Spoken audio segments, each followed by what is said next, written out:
My name is Sandy Sedmak Engel.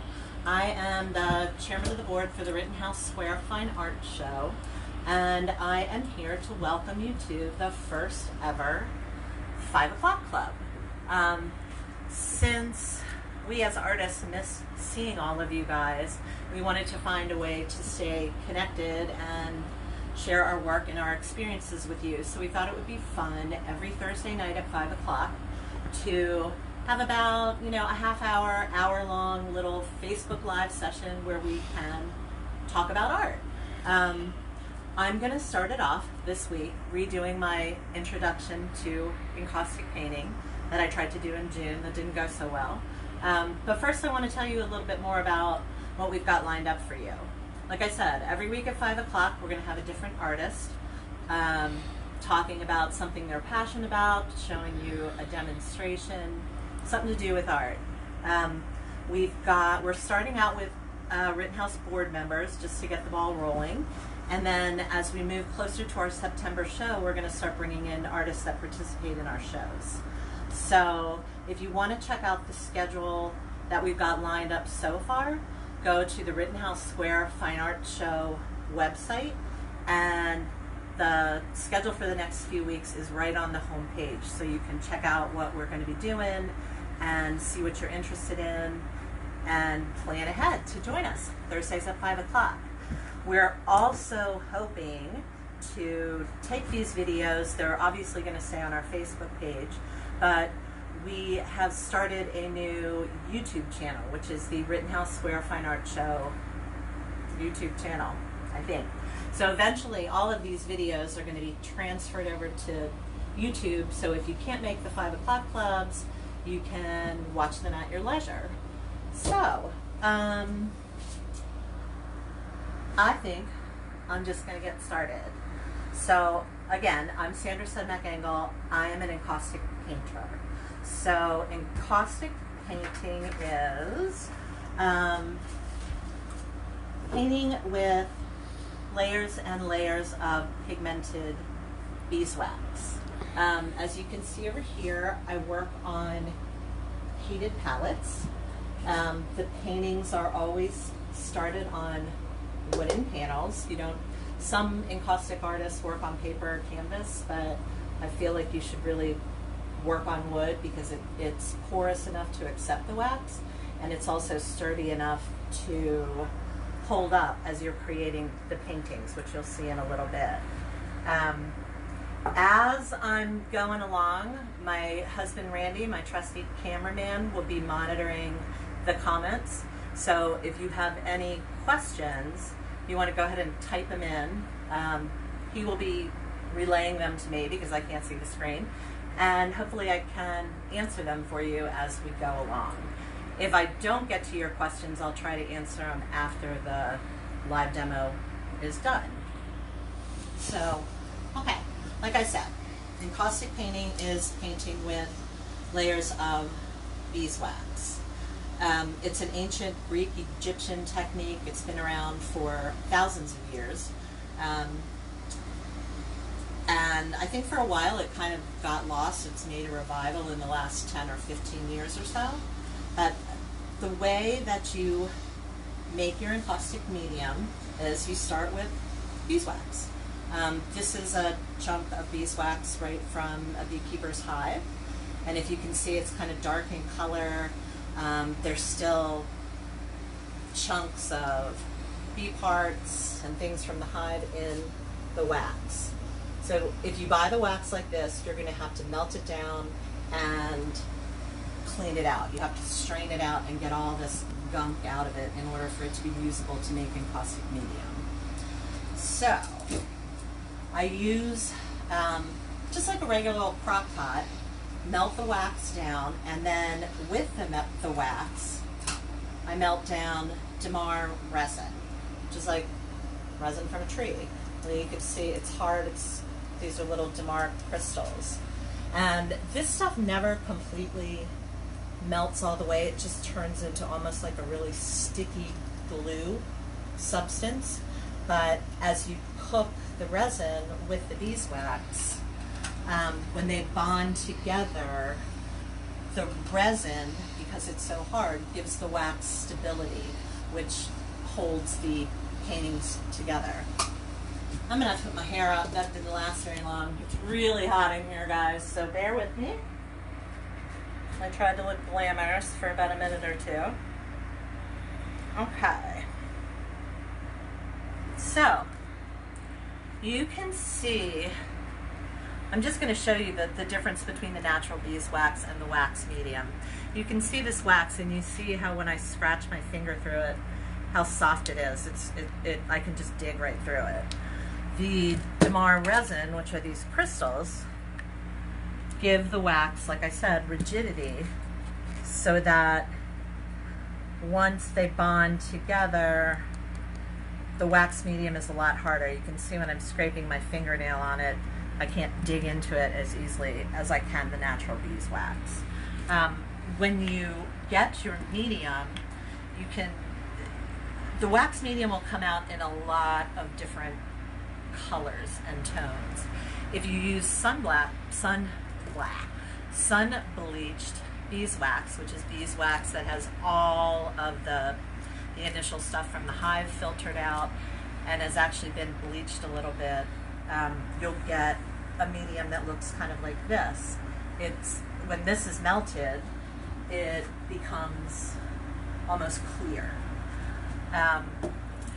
If you cook the wax a little longer, or sometimes depending on if you don't sun bleach the wax, depending on what the bees eat, you can get all these different really beautiful golden tones of medium. They are still clear, but as you use them to create your piece, it'll give the piece a warmer feel. So, when you're working with encaustic painting, you want to think of your wax medium as, like if you're a watercolorist, you think of it as your water. If you were working, or with acrylics, if you're working with oil painting, think of the wax medium like as your mineral spirits, or your turpentine, your terpenoid. It's your mixing medium, and we're also going to use it at the end of the piece to seal the layers together. Okay, give me one sec.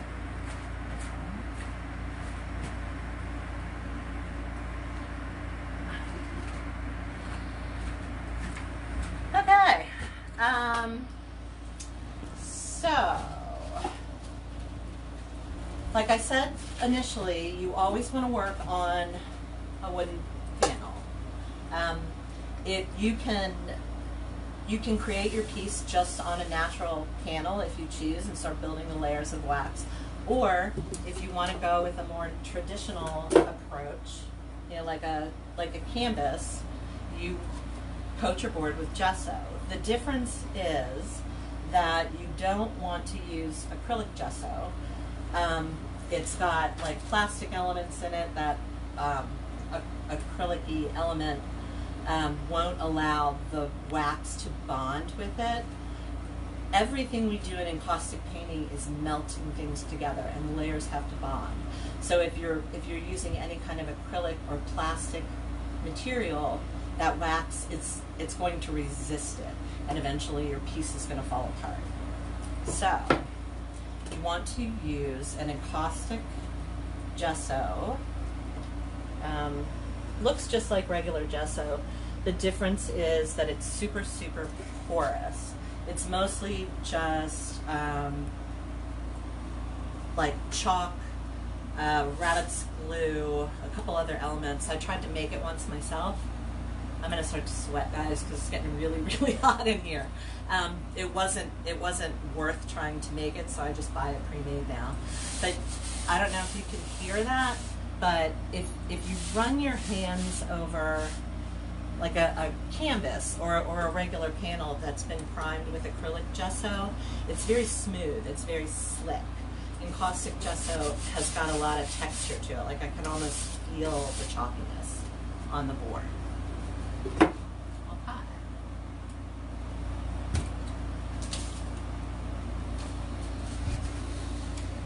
All right.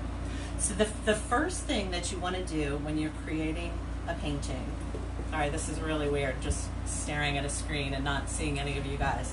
I hope you're here. I hope you're enjoying it. I'm sure Randy's doing a great job filming. All right, so like I said before, these are my encaustic palettes. The reason that it's so hot in here, my face is probably bright red, is because all of these palettes are heated. So I'm going to take my clear wax medium, and I have these little metal tins, and I've preheated everything for you today. So you'll come out about half an hour before you want to start working, turn the burners on in your palettes, and get all of your wax into liquid form. In order to get pigment into the wax, initially encaustic artists use the leaded pigment just like they used to mix oil paints. That I used to do that a long time ago. It's super unsafe. You've got to wear masks. You should be wearing gloves. But now there are encaustic companies that make little pods of wax that are pre-saturated with pigment. So these are a lot safer to use. And what you do is you melt your clear wax medium into the tin, and then you'll either take, this one isn't open.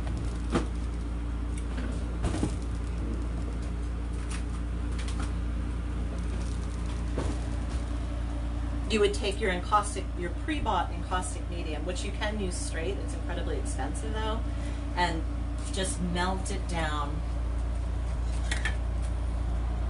into your clear wax medium, and that's how you can create your palette. Like I said, if you want a super intense blast of color, you can just take this encaustic pigment and melt it directly onto your palette, but I prefer to mix it with medium. So, you always want to use natural bristle paintbrushes when you're working with the wax.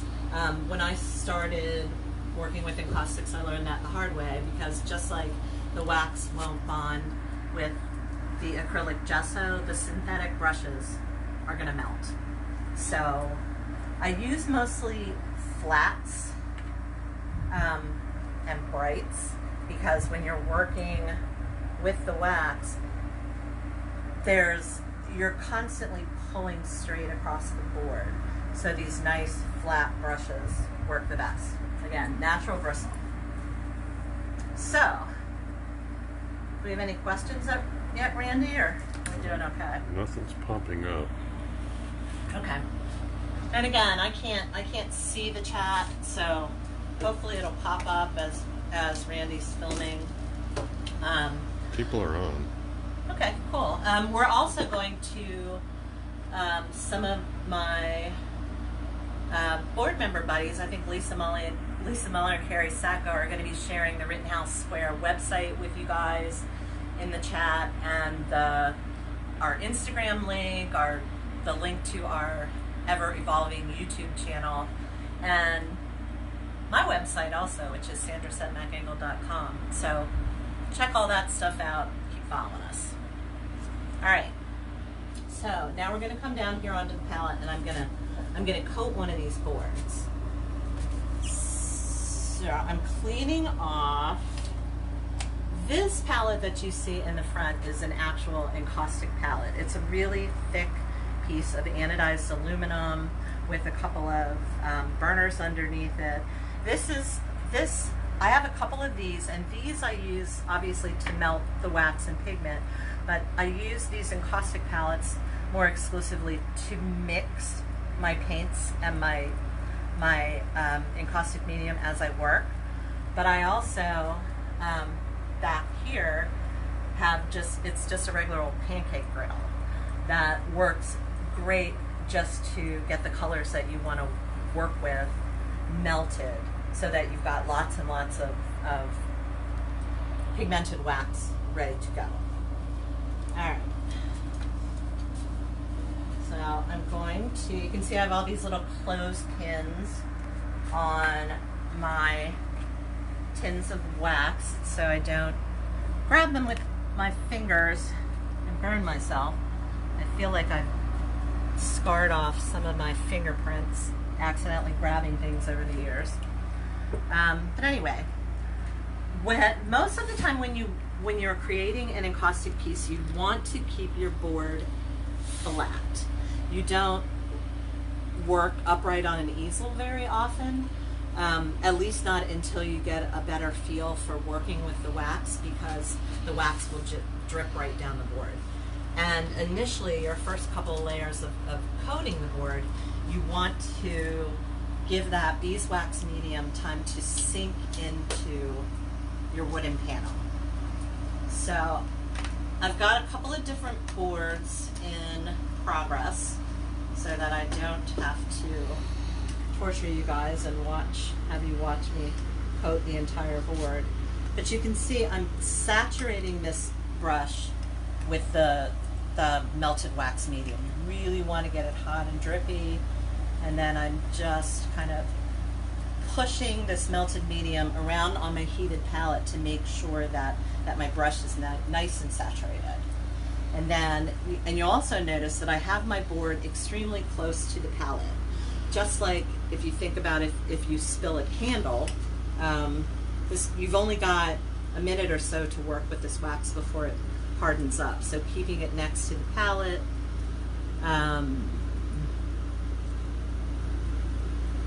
helps you not waste wax. So initially, I don't even know if you can see this. Maybe I should have used a more golden medium. I think you can. Okay. I am very slowly and deliberately dragging this brush across the wood. I don't always work this slowly. Let's see if this color, I've got a more gold color over here. Let me try this. It might show up a little better. So, oh, that's not gold. Oh well, that's green. Live and learn. But your goal, the first couple layers of working with the painting, let me see what I got in here. I know, okay, oh well. We're just gonna use this really clear medium. Is to let these initial layers of wax just slowly melt into the gesso and into the board, because the whole idea is that you want this wax to bond with the wood. All the layers of the painting are going to need to bond. So I always have several paintings working at one time, because you don't want to keep working hot on hot on hot with beeswax. You need to let this wax settle a little bit so you don't end up with just puddles of goo on your wooden board. So I'm just gonna keep moving some of these boards around that I've set up to show you guys. They're kind of in different states. So we've got the bare wood, then we have the board with the encaustic gesso on it. Now we want to do several layers. Oh, this one I started with a more golden medium, so maybe you can see how the wax works.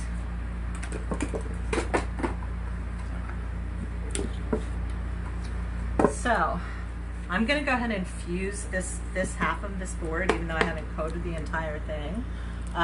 As you work with encaustics, every few layers you need to fuse the piece together. If you forget to fuse and you wait until the end, all the layers are going to turn into a puddle, and it's going to be a big mess. So you see how I have these uneven layers of medium on here. I'm taking a razor blade.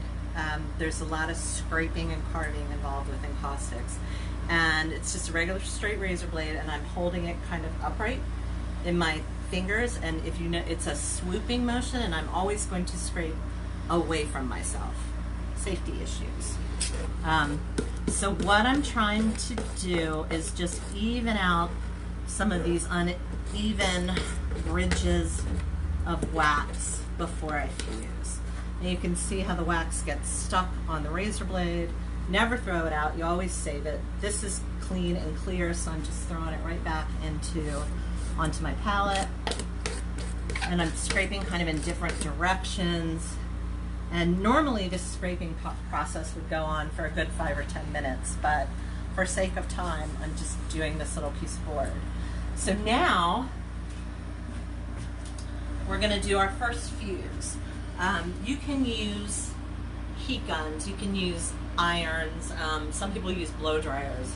I prefer torches. So this is just a regular old propane torch. You always want to hold the torch away from you, turn it all the way up, and then turn it on. So right now it's on this super intense flame. You don't want it to be that hot or you're going to burn right through your wax. So we're going to turn it down to about a medium flame. I don't know if you can see this flame at all. And then again, holding it away from myself, I'm going to come down onto this board and I'm just going to start gently moving the torch back and forth across the wax. And I don't know if you can see how it's reliquefying. Can you see that, Dave? Mm-hmm. Okay. And as it reliquefies, what I want on this initial layer is for this wax, turn this guy off, to melt into this wood. And that's going to give me the basis of my painting. So you want to, like normally I would have probably done 3, 4, 5 layers of an encaustic, of the encaustic medium base before I would start to paint. And I would scrape it, have it all fused out.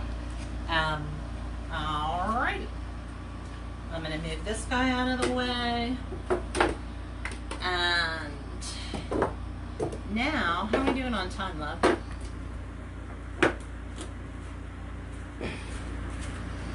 "22 minutes we've gone."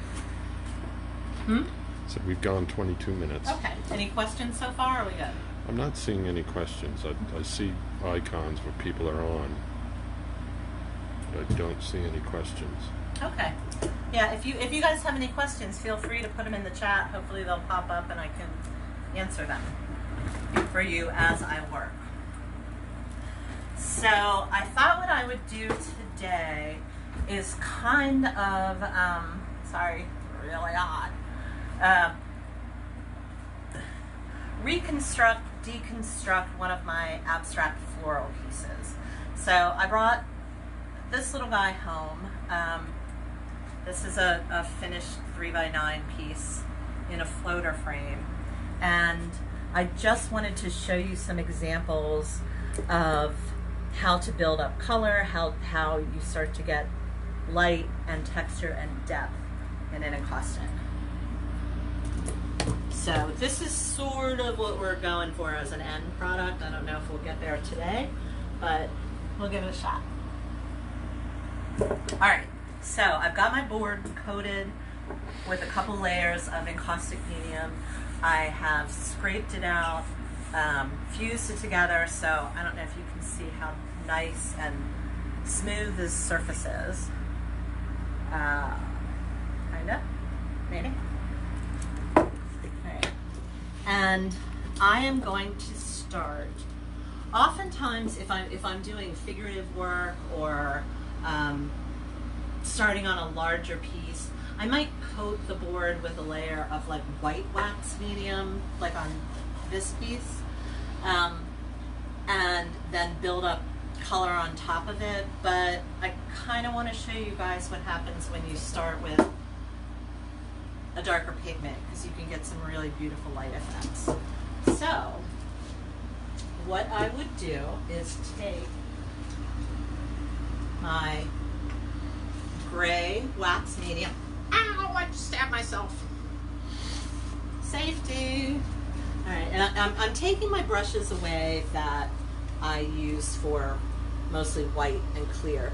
You don't want to mix a lot of your brushes together with encaustics. And once you use a brush, a natural bristle brush for encaustic painting, you're never going to be able to use it for anything else because the wax gets into it and it just, yeah. Once an encaustic brush, always an encaustic brush. All right, so I'm going to put some layers of color onto this board. I'm going to start with this kind of dark gray. You can see I've got another flat bristle brush that is I mainly use for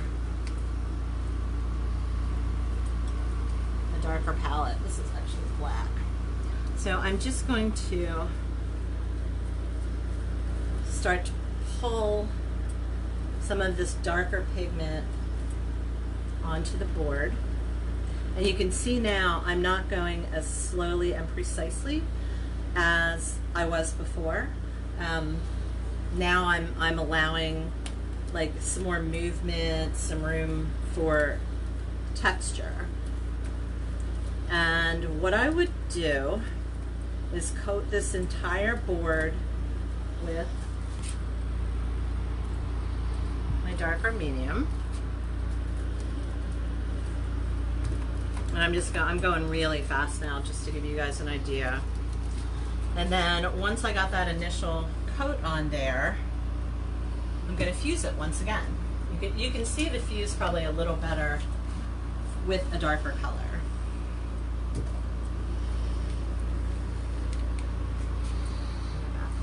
Okay. So once again, I'm turning on the torch, turning it down to kind of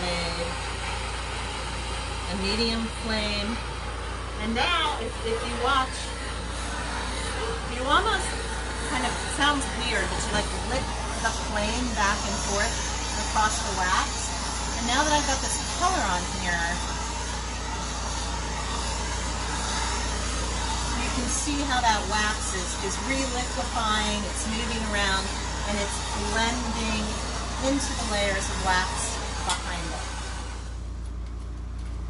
So right now, this is another reason why I always have several pieces going at once, because this piece is going to have to sit for a good 20 minutes or so. Sometimes I cheat, stick them in the fridge, because if I don't let it sit, like you can see, look, I'm going to stick my finger in this and it's just completely in liquid form. So it's got to lay nice and flat, and these layers of wax have to bond together and they have to harden. So I would repeat this process several times. We really don't have any questions? I'm not seeing any questions, love. Okay. And after I did several layers of the darker pigment, the board would kind of look like this. And I know some artists that work with acrylics or oils, you might like to start with a black canvas or a darker canvas. It just makes colors pop a little differently. All right, so now fog's in here. I'm gonna put some lighter color on top of this gray, just so you can start to see how the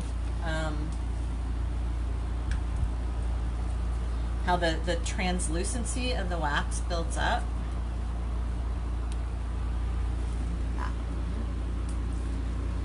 And again, I'm not working super slow and steady like I was initially. I am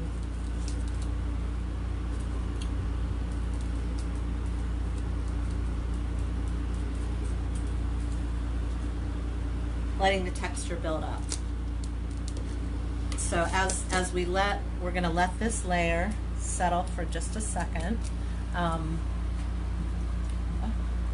And I'm going to show you the tools that I'm going to be using as we start to carve and scrape. A lot of the tools that I use Just are... asked if your chat was turned on. I guess if I saw a question. You saw a question? Okay. Well... I asked if your chat was turned on. Okay. I'm going to assume it's turned on. And just keep going. How are we doing on time?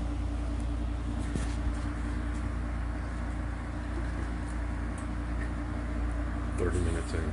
Okay. So we've got, about another 10 or 15 minutes. So let me show you some of these tools. Everything's starting to stick together. So a lot of the tools that I use are printmaking tools. you know, when you start out, you can use nails, you can scrape with your fingers, you can use whatever you want. But these tools are what I use to dig into the wax, to create line, to create more depth. So I'm going to scrape this layer of gold down just a little bit to kind of even it out. Your question? That a question?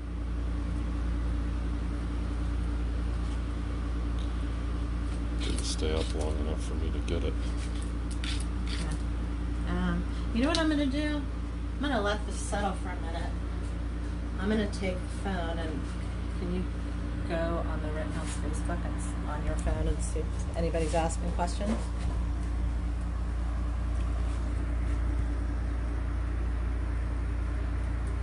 Bear with us, guys. I feel like maybe some people are asking questions and we're not answering them because we're not seeing them pop up. So we're just checking.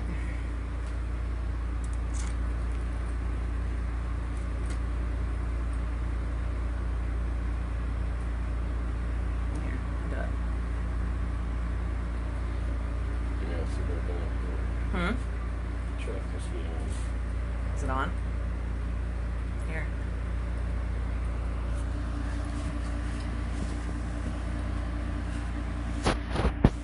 All right. Anyway. Oh, it's blurry. Huh? It's blurry. Okay, turn your phone off. I'm not going to worry about it.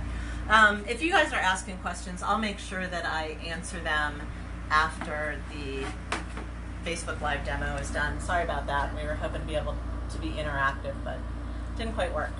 All right, anyway.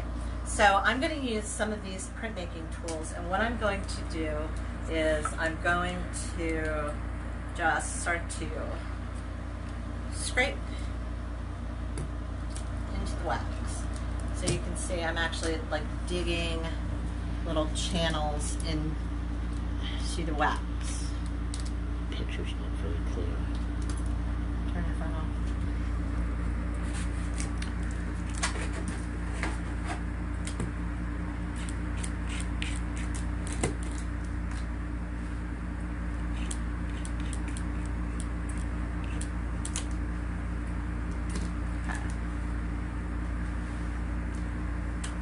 So, normally I would let this board set a little bit, but for time's sake, I'm going to show you guys how I'm going to drop pigment into what?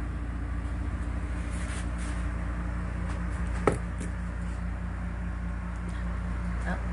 Picture's not very clear. Okay, well, I'm just going to keep going. I'm going to drop some pigment into these little tunnels that I've just carved into the wax. Is that better, Vicky?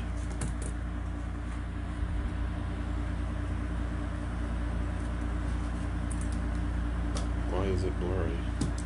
I don't know.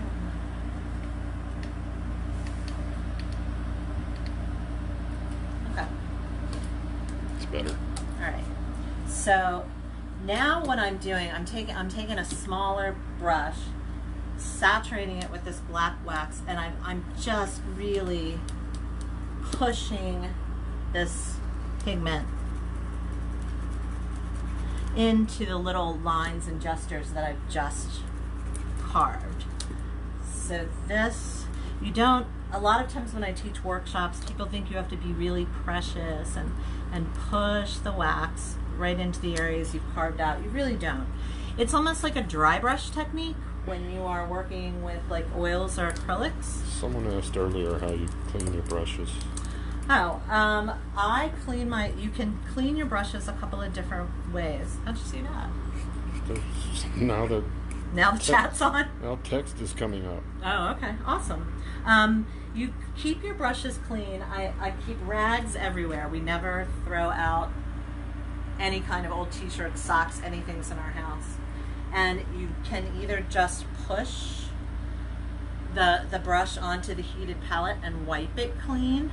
I also use soy wax.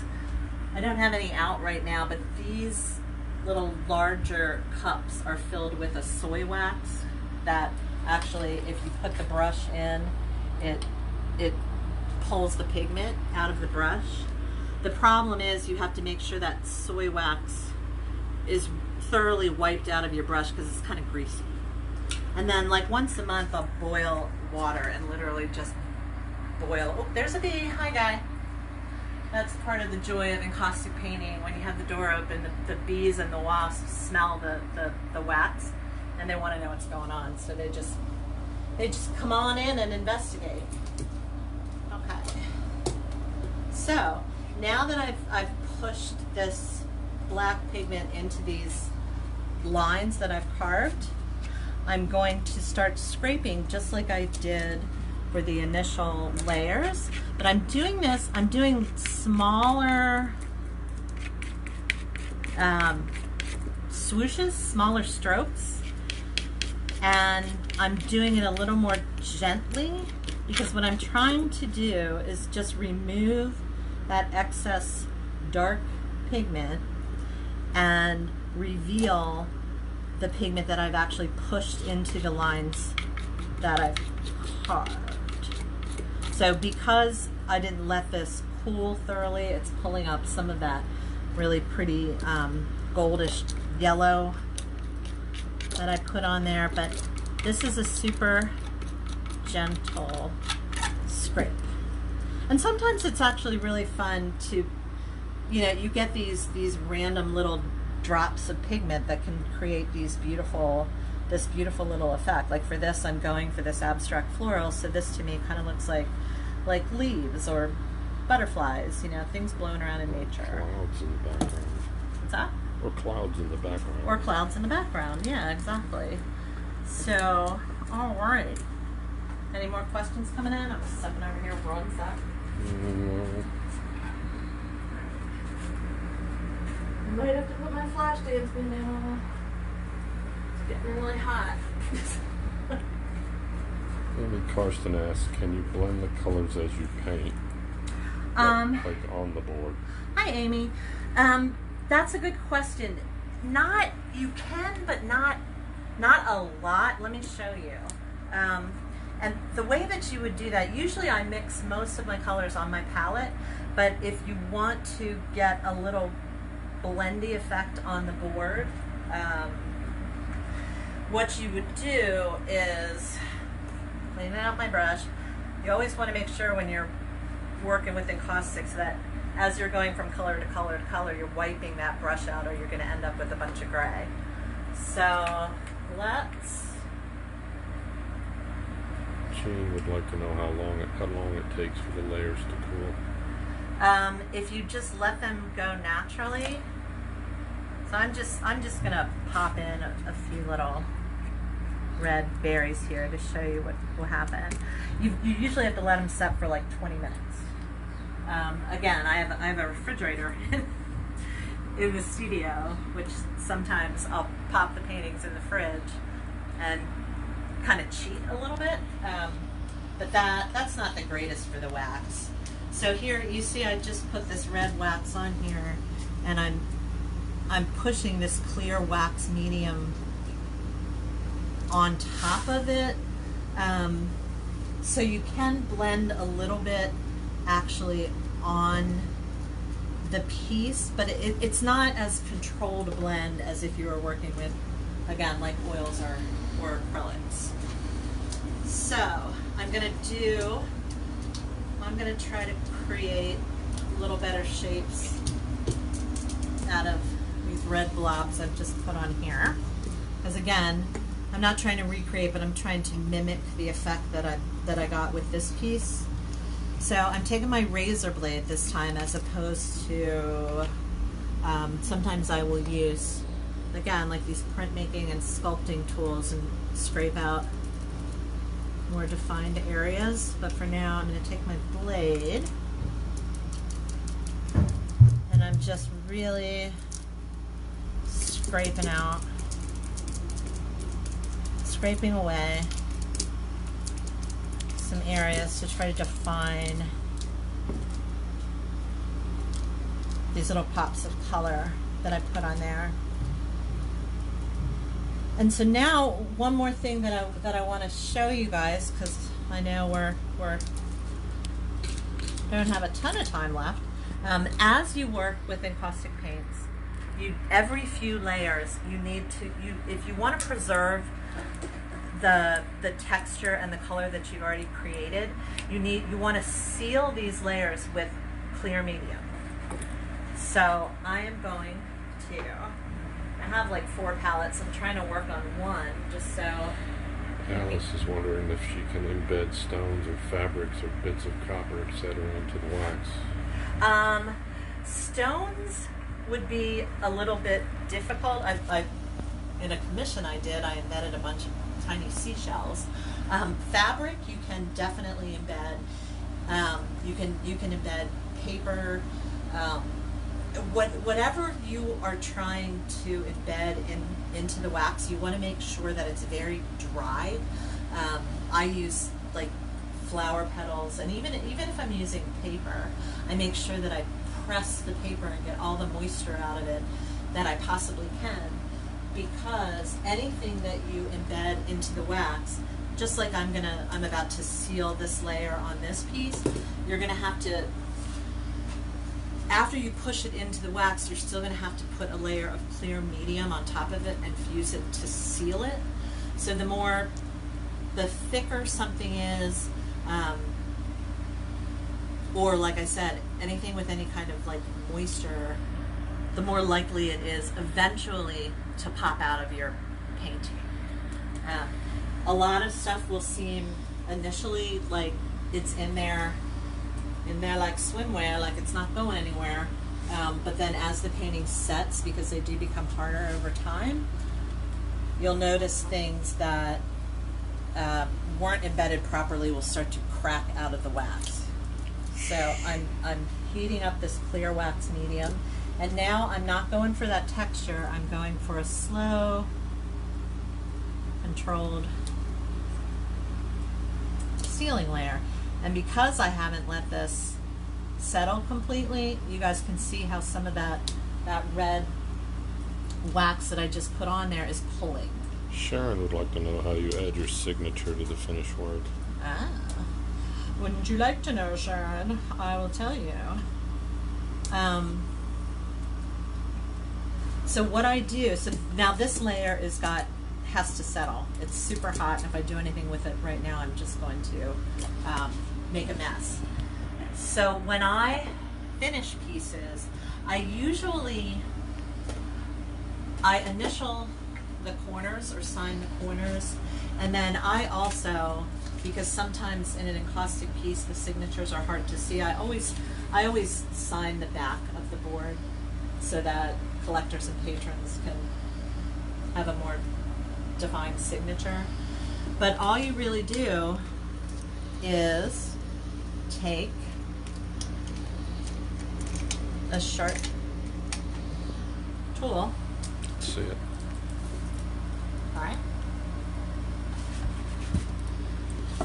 And I just literally scrape my initials into the wax. And then I'll scrape some of the excess burr off the wax. And pick, usually it would be black. I usually sign my name in black, but because this is black, I'm gonna pick a different color. And just like I did with the lines on this little gesto piece, I'm gonna drop pigmented wax into my initials, into my signature.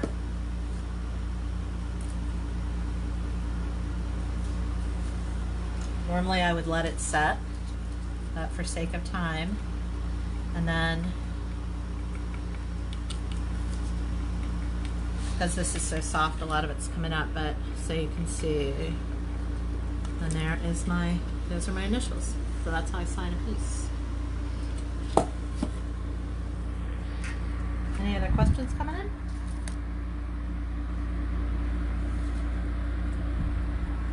Hello? No. Okay. All right, now I've let the sealant on this piece settle a little bit.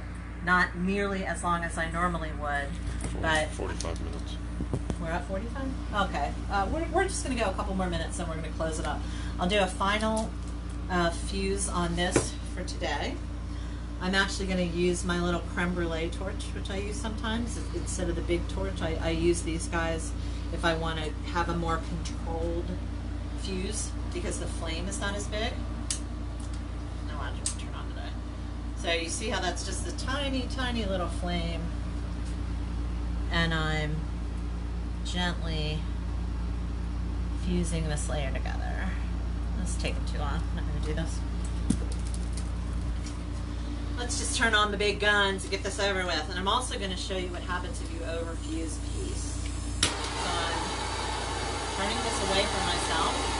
You wouldn't believe how many times I have a workshop and I tell students, make sure you hold the torch away from yourself.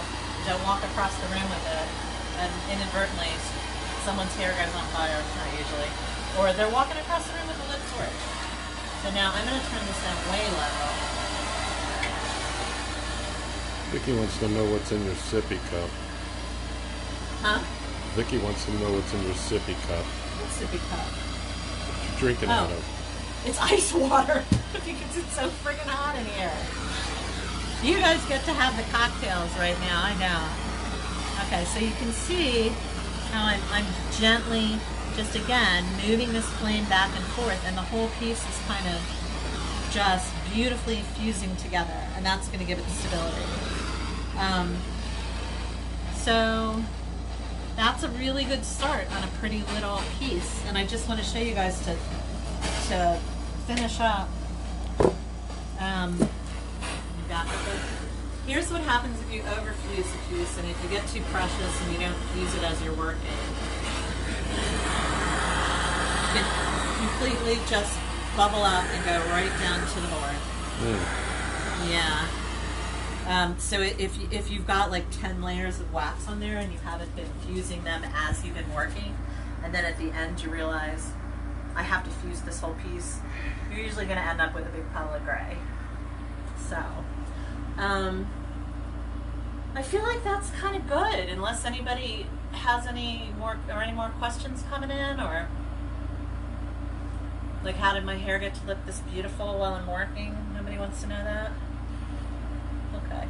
All right, well, again, thank you guys so much for coming to the first Rittenhouse Square 5 o'clock club. Like I said earlier, we're going to be doing this every Thursday at 5 o'clock. It's going to be a different artist every week.